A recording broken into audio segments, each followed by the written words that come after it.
You're not the only man she's talking to. That's the brutal truth most guys try to ignore. While you're analyzing her last text, she's out getting compliments from 5 other dudes on Instagram.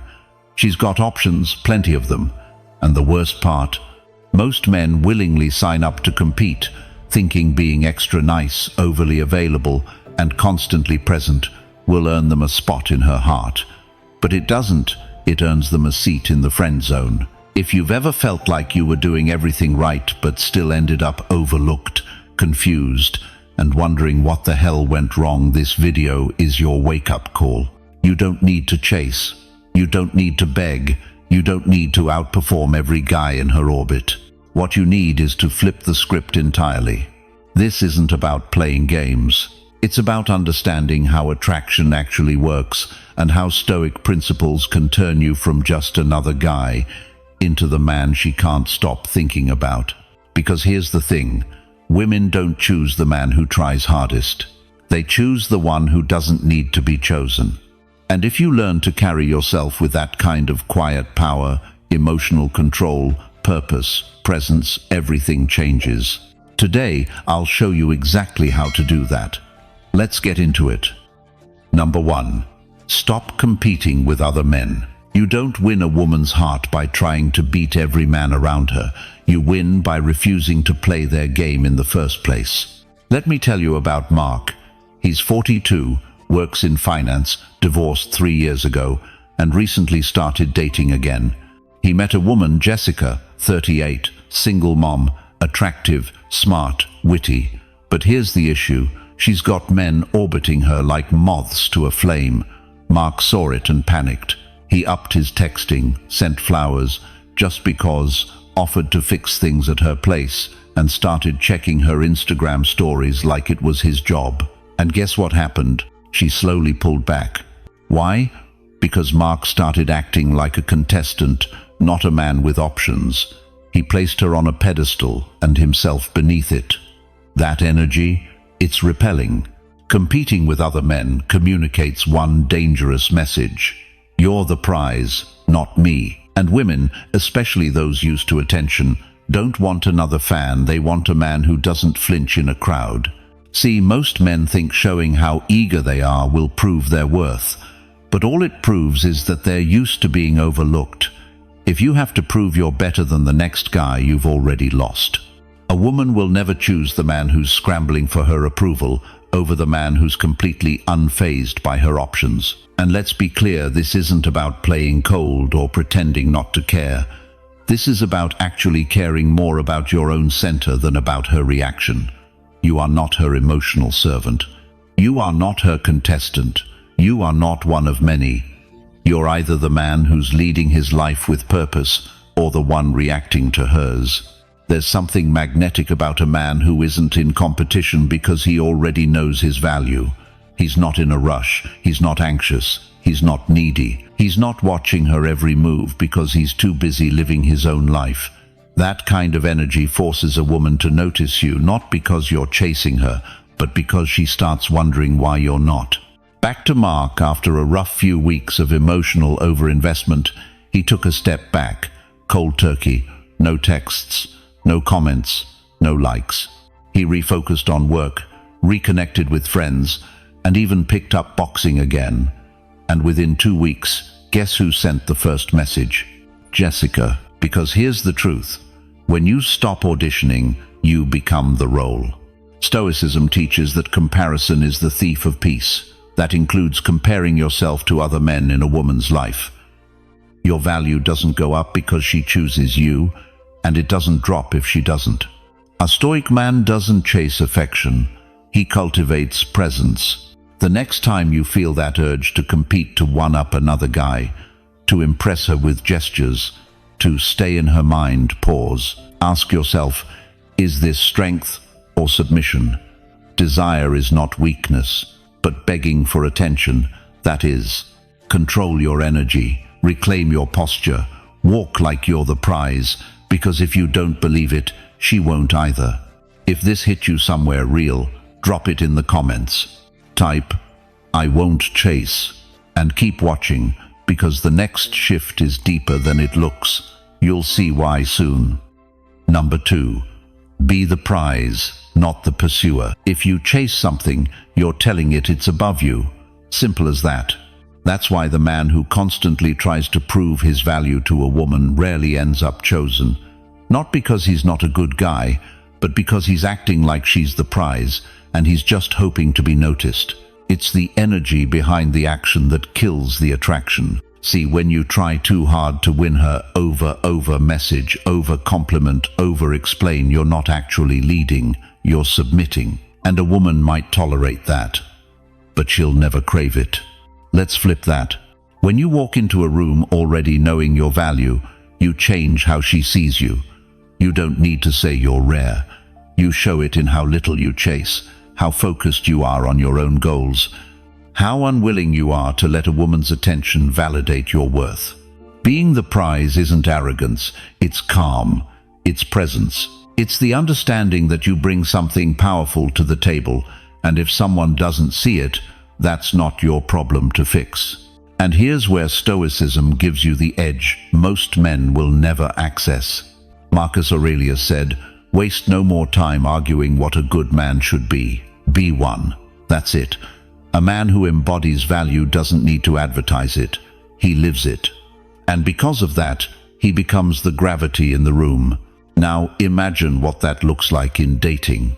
While most men are busy adapting to her preferences, adjusting their behavior to her reactions, and waiting for signals to act, you're still grounded, certain.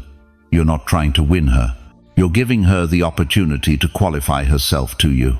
You stop being the man chasing connection, and you start being the man she's trying to figure out.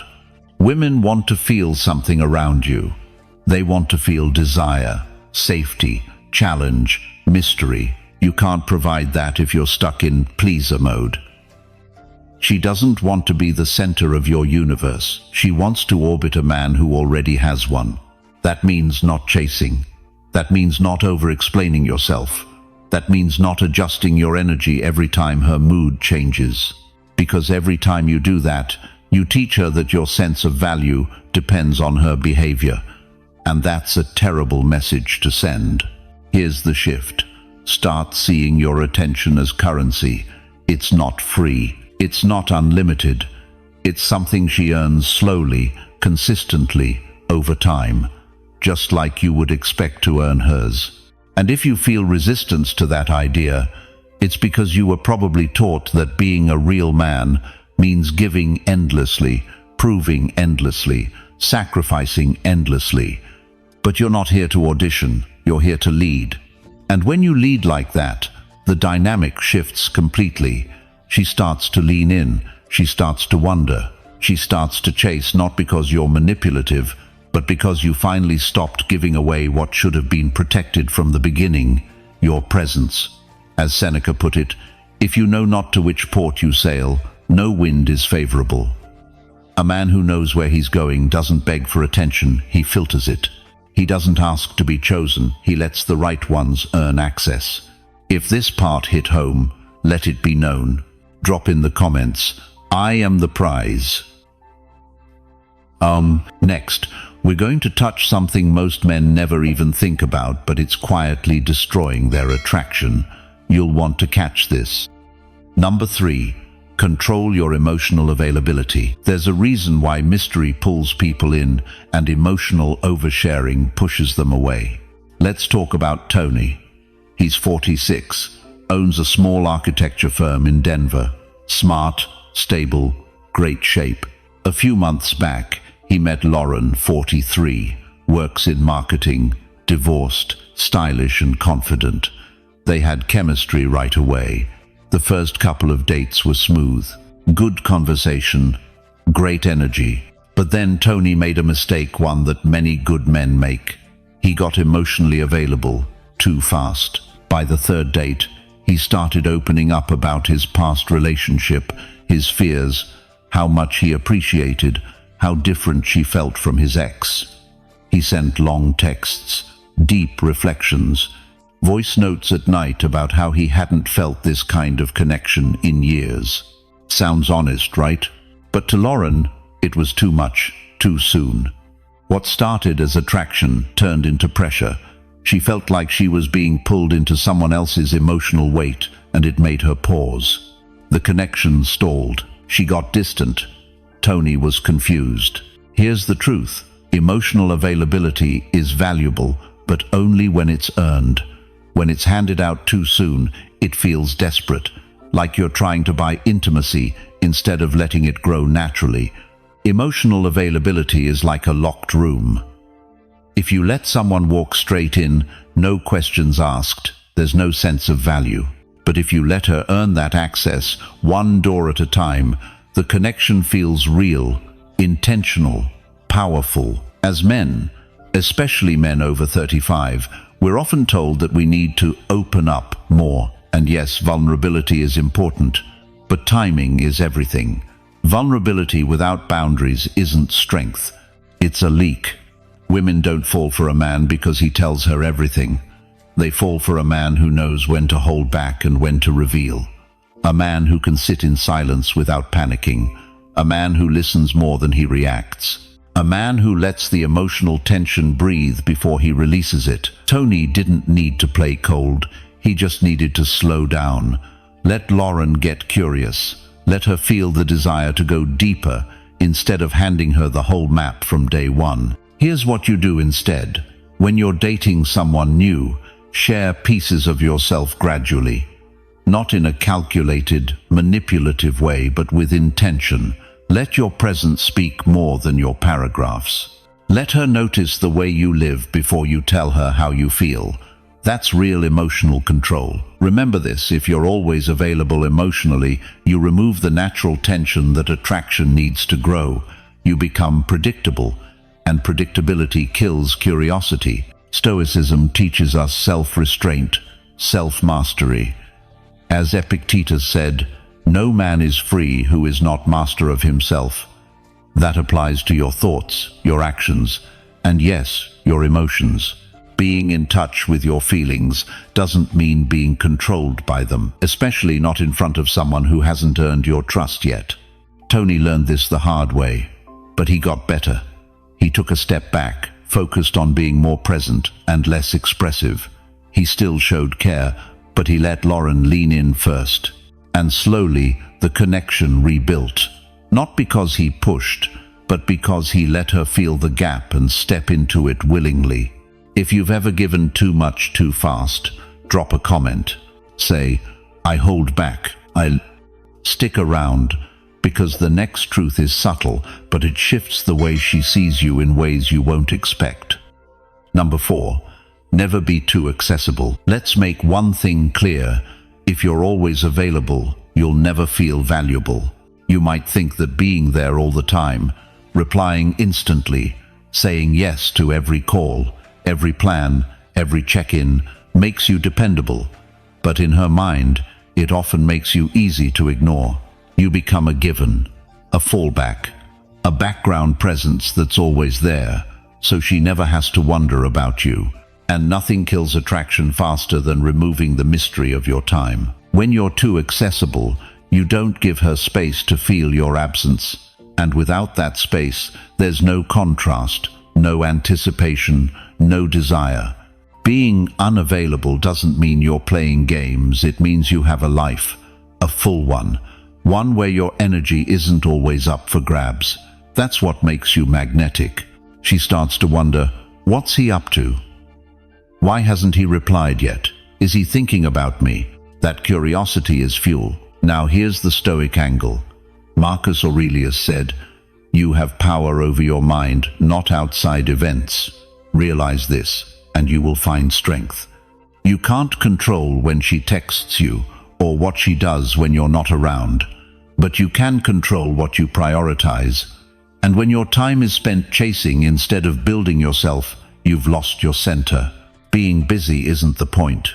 Being intentional is. You could be working on your career, your health, your friendships, or simply enjoying your time alone.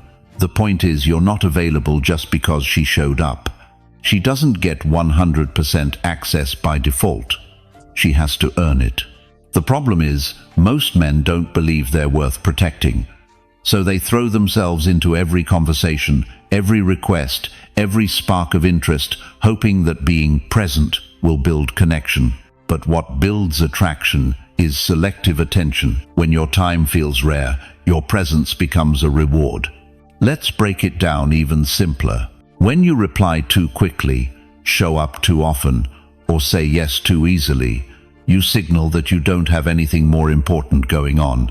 That communicates neediness, even if you don't say a word. On the other hand, when you take your time, when your schedule matters, when you say, "Let me check," instead of, "Sure, anything," you shift the frame. She doesn't think you're rude. She starts to respect you. And here's something else. If she always knows where to find you, she has no reason to reach for you. Distance creates desire, not games, not manipulation, just a natural rhythm of give and take, interest and space. This doesn't mean disappearing. It means living fully. You're not a digital butler. You're not her emotional emergency line. You're a man with depth, direction, and discipline. Stoicism teaches that your time is finite and should be treated like gold. If you spend it carelessly, no one else will value it either. So be around, but not always. Be responsive, but not reactive. Be interested, but not interruptible. Let her feel your absence. Let her sit in silence and wonder. And when you do show up, your presence will hit different. If this message makes sense to you, drop it below. Type, "I protect time," and keep watching, because the next shift isn't loud, but it gets under her skin in ways that change everything. Number 5. Create subtle jealousy. You want to know what really messes with her head? Not begging, not texting non-stop, not buying flowers every Friday. It's the quiet, unspoken possibility that another woman out there might want what she's starting to value. Let me give you a real story. Chris is 51. He runs a small but successful consulting firm in Austin. He's sharp, calm, doesn't talk much, but when he does, people listen. A few months ago, he started seeing Rachel, 47, divorced, independent, 2 grown kids, sharp wit, and a touch of attitude. Things were casual, but promising, until Chris did something most guys never think about. He posted a photo on his Instagram story, just a dinner with friends, nothing flashy. But in the corner of the frame was a woman laughing, leaning slightly toward him, clearly comfortable. He didn't tag anyone, he didn't explain anything, he just let the image breathe. Rachel didn't respond for 2 days. Then she messaged, "Looks like you had fun. Who's your new friend?" That, right there, is subtle jealousy at work. No confrontation, no neediness, just a spark of uncertainty. A reminder that she's not the only one who might see value in you. Now, this isn't about manipulation. This is about human psychology. People desire what others desire. It's basic social proof. And for women, especially those who've had options their whole lives, that effect is amplified. If you seem like no one else wants you, she'll wonder why. But if others see your value, she looks again, harder. Stoicism doesn't mean cutting off all emotion. It means not being controlled by it. Creating subtle jealousy isn't about provoking insecurity. It's about holding your ground and letting your full life show. You don't need to pretend. Just stop hiding the world beyond her. Post that group photo. Mention you were at a networking event with new people. Talk about the waitress who flirted with you, not to brag, but to show that you're still in the world, still visible. When you shrink your life to fit inside hers, she stops being curious. But when your life is bigger than the connection you share, she starts wondering who else sees it. Chris didn't rub anything in Rachel's face. He just lived, fully, publicly, quietly. And that quiet competition, it pulled her in. Remember, it's not about triggering fear, it's about triggering value. Subtle jealousy works when you're not trying too hard. When it looks like you have other paths, and she wants to make sure she's one of them. Seneca said, A gem cannot be polished without friction, nor a man perfected without trials. Sometimes that friction is emotional. A little discomfort is what sharpens attention. It makes her sit up and think. You are not trying to make her chase ghosts. You're just letting her see that you're a man who moves through life with momentum, and she's not your only source of validation.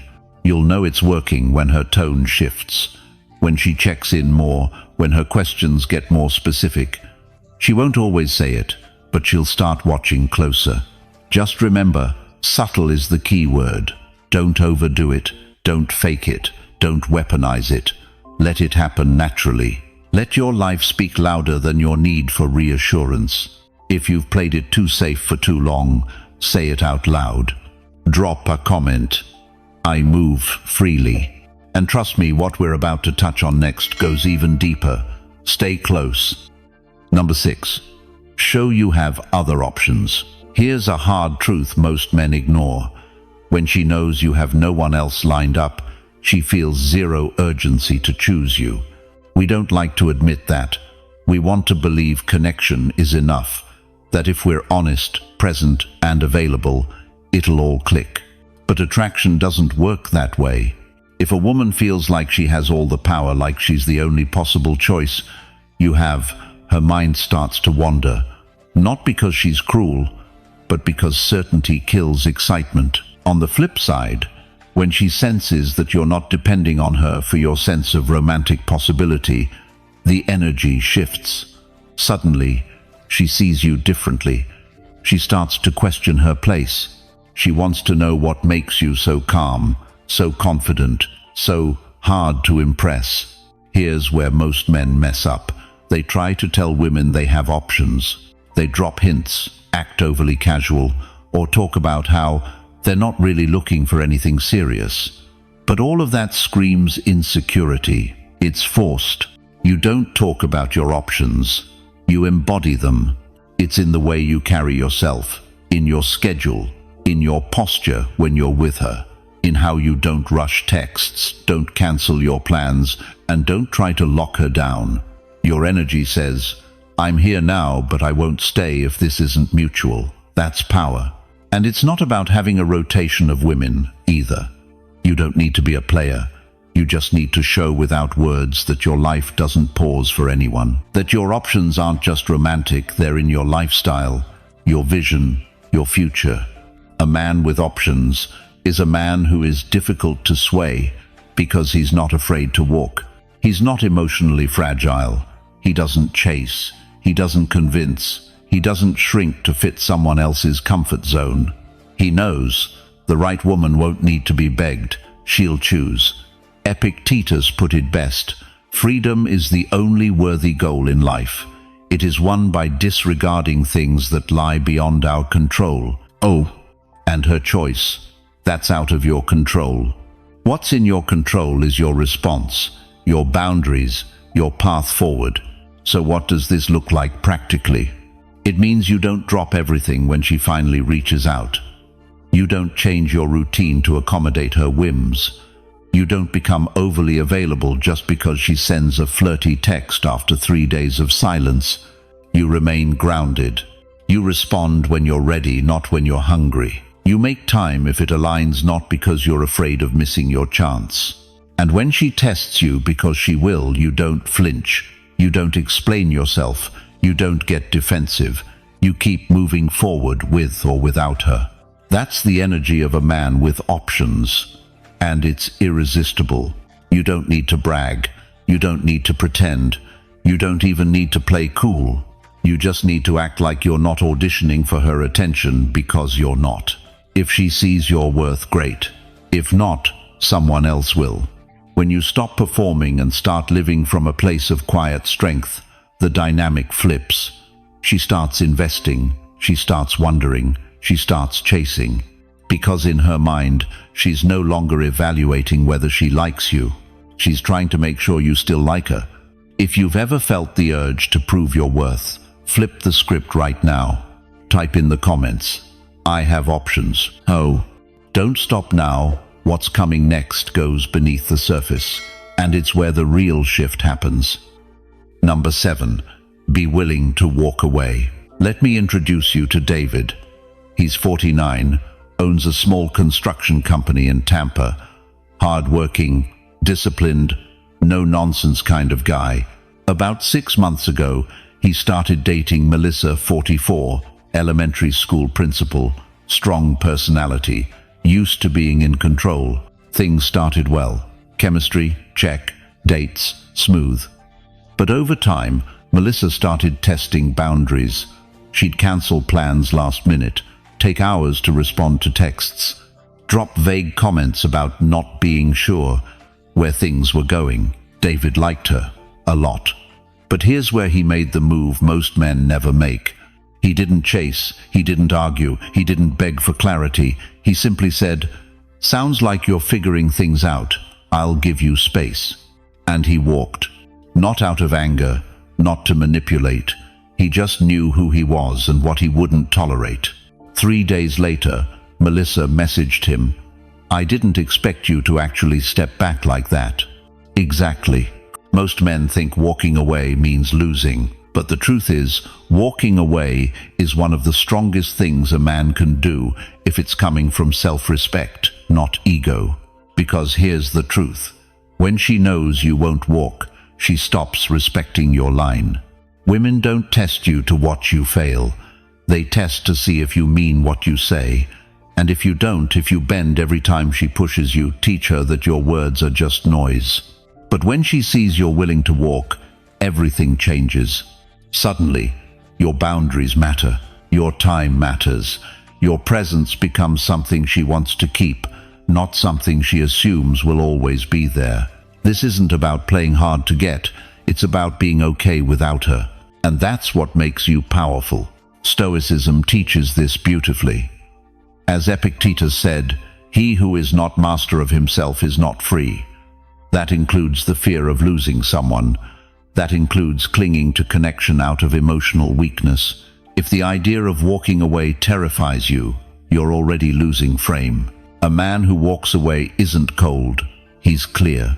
He's clear on his value, clear on his standards, clear on the difference between connection and compromise. It's not about slamming doors or going silent to punish her.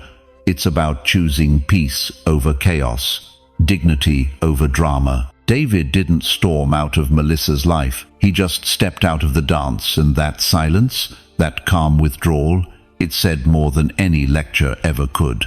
And you know what happened? Melissa came back with clarity. She realized his absence felt heavier than she expected, because he wasn't bluffing. He wasn't making noise. He just meant it. That's the kind of man who gets chosen not because he demanded it, but because he showed he didn't need it.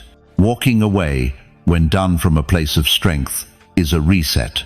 It separates men who negotiate their worth from men who live it. If you're scared to walk, ask yourself why. Is it fear of being alone, of losing your shot, or of facing your own silence? Whatever it is, face it. Because once you're no longer afraid of losing her, you stop losing yourself. If you've ever stayed too long hoping things would change, let it go now. Drop this in the comments. I will walk. And stick around, because what's coming next isn't just about what she sees in you. It's about what you reveal without even trying. Number 8. Lead her into your world, not into your inbox. Let's be honest, most men live in their phones when it comes to women. Endless texting, emojis, late-night messages, all trying to keep her engaged, interested, responding. But here's the truth. No woman ever fell in love with a man's typing skills. You don't become unforgettable through a screen. You become unforgettable through experience, through energy, through presence. If your entire relationship is digital, she'll treat it like every other notification. Nice for a second, forgettable in the next. And here's where the shift happens. You stop trying to impress her in the inbox, and you start leading her into your world. Your world has weight, movement, direction. It's built from your habits, your lifestyle, your purpose. It's where you live, not where you pretend to exist for her attention. When a woman enters your world, She sees who you really are, not the filtered version, not the one typing clever responses, but the man who has structure, passion, and presence, the man who's too alive to live through his thumbs. Stoicism teaches us to live intentionally. Marcus Aurelius wrote, "Do not waste what remains of your life in speculating about your neighbors. Be occupied then with what concerns you." In other words, don't lose yourself in a virtual dance just to get validation. Lead a life that pulls people in instead. And this doesn't mean going ghost or cutting off all communication. It means texting with purpose, with clarity, with direction. She texts you, great, reply, be present, but don't let the conversation spiral into small talk limbo for hours. Don't chase dopamine hits from her attention. Instead, guide the interaction into the real world. Suggest something. Invite her into what you're already doing. Not to entertain her, but to show her how it feels to be around you. Because once she's in your space, your rhythm, your vibe, she'll feel things no message can replicate. She'll see how you carry yourself, how calm you are in chaos, how you treat people, how you move. You don't tell her you're different. You let her feel it. Here's the danger of staying in the inbox. It becomes a holding pattern, a place where attention goes to die slowly.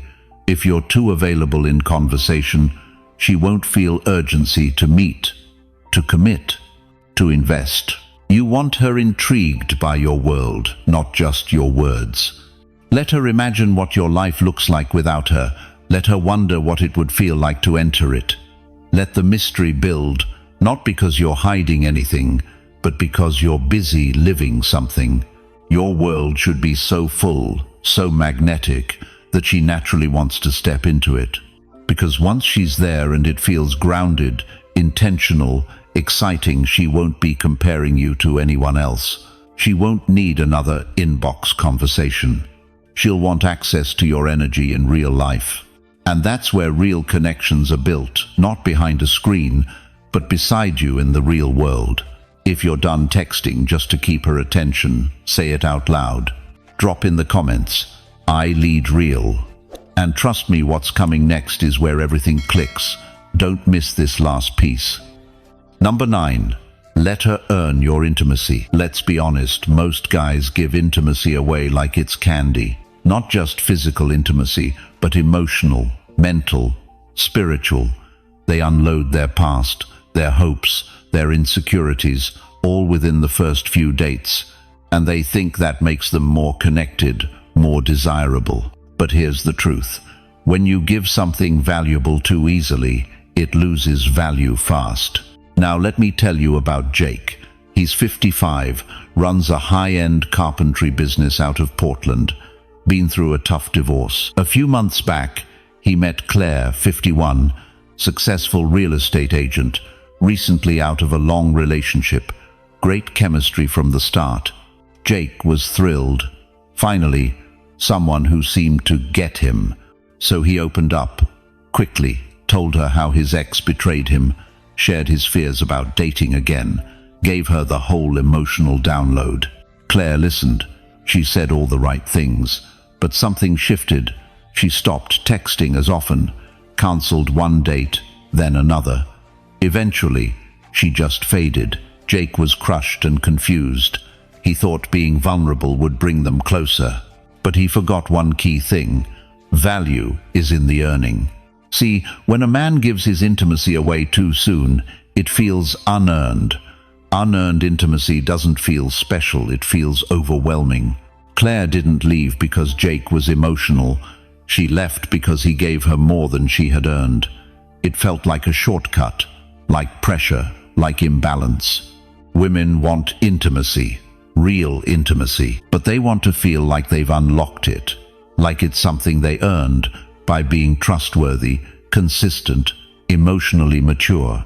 And when you hand it over too soon, it kills the mystery, the pacing, the slow burn. Stoicism teaches us to protect what's sacred.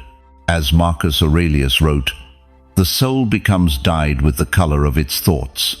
When you constantly give your internal world to someone who hasn't proven they're safe to hold it, your soul starts shifting toward dependence. Here's the better approach. Let her feel the edge of your world. Let her see hints, glimpses, but don't hand her the keys until she shows she knows how to drive. Be warm, yes, be open, but intentional. Let your intimacy be a reward, not a strategy. It's not something you give to get closer, it's something you offer slowly as closeness builds naturally. The man who guards his inner world isn't cold, he's powerful. He doesn't shut people out. He simply knows that intimacy is earned, not assumed, and that makes every moment of vulnerability more meaningful. When Claire faded, Jake eventually realized he'd rushed what needed time. On his next connection, he changed the rhythm. He stayed centered, present, but he didn't hand over the reins. He let her lean in, ask, prove. And what happened? The woman he dated next didn't walk away. She leaned closer, because every step forward felt earned, felt real. Women want to feel like they're slowly discovering you, not like you've already been emotionally dumped on their doorstep. Let her work for your attention, your time, your trust, and your deepest thoughts. That's what creates magnetism. That's what makes her feel connected, not crowded. If you've ever opened up too fast hoping it would build connection, own the shift. Drop in the comments, I protect intimacy. No. And don't blink, because the conclusion brings everything together in a way you won't want to miss. Number 10. Trigger her imagination, not her approval. Here's something most men don't realize. Attraction doesn't live in logic, it lives in imagination. It's not built through checklist compatibility or saying all the right things. It's built through tension, curiosity, and the quiet space where her mind starts to wander. The more you try to earn a woman's approval through validation, through agreement, through trying to be her type, the more predictable you become. And predictability never sparks passion, it dulls it. What pulls her in isn't what you explain, it's what you leave unsaid. It's the look you give when you're thinking but not speaking, the way you respond calmly when she tests your patience, the confidence you carry when you disagree with her without needing her to agree back. When she can't quite figure you out, she starts to imagine. And when she imagines, she invests. That's the key, because the mind fills in gaps with meaning. And the more space you give her to wonder, the more invested she becomes in solving the puzzle. Now let's get something straight. This isn't about being manipulative. It's about being alive in your own world, instead of seeking constant reassurance in hers. You don't need to make her chase some fantasy. You just need to stop explaining everything. A man who constantly seeks approval is like a performer begging for applause after every move. It looks insecure. It sounds desperate. It kills tension.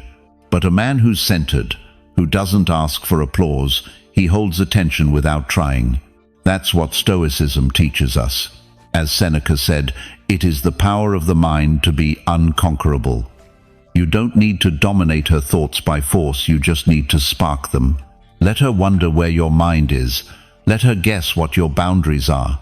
Let her discover your values over time, not because you declared them in a paragraph, but because she feels them in how you move. Triggering imagination isn't about being mysterious for show. It's about living with enough depth that she realizes you don't need her to approve of you. You're not trying to be impressive. You are impressive. Not because you say so, but because it's felt. In the way you look away mid-conversation, thinking about something bigger. In the fact that you don't overshare your weekend plans. In the way you hold eye contact, and then drop it, leaving her wondering what you were really thinking. This subtle energy, the unspoken challenge, is what makes a woman lean in. She's not being sold, she's choosing to invest, choosing to imagine the next layer of you.